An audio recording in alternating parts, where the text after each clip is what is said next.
Jeff Sica is with us now. Jeff, you're big in real estate. What do you make of these numbers, first of all?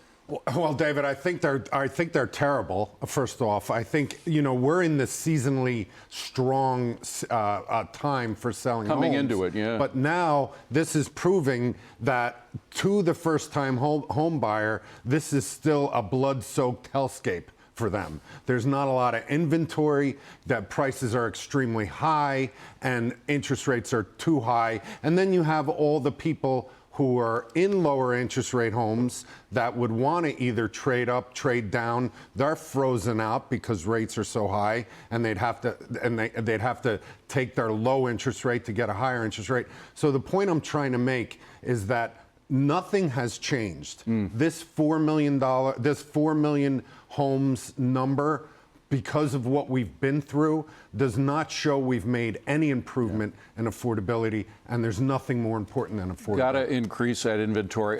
You mentioned energy prices. How do you think the spike in energy prices is going to affect travel this summer, which is so important, critical? Well, David, I look at travel as being, that to me is the gauge of, travel and leisure are the gauge of how the consumer is doing. Because think about it, if you have all your necessities covered, you're going to travel and you're going to spend money on leisure.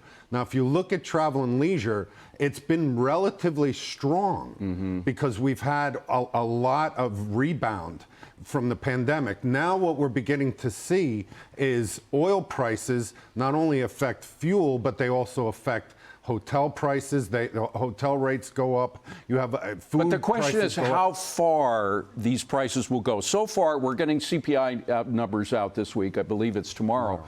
How far will it go? Will these oil prices go and bleeding into the rest of the economy? Obviously, travel is big on it, but will we see it affect the core inflation rate? It is, because now... Hasn't been so far. Not so far, but there's this lagging element of oil prices, because the longer oil prices stay elevated, you're going to see basic material prices start to elevate. I'm seeing it in my own business when we're involved with construction of any kind. You're seeing lumber, concrete, you're seeing a lot of steel. A lot of those prices are beginning to move up, some faster than others.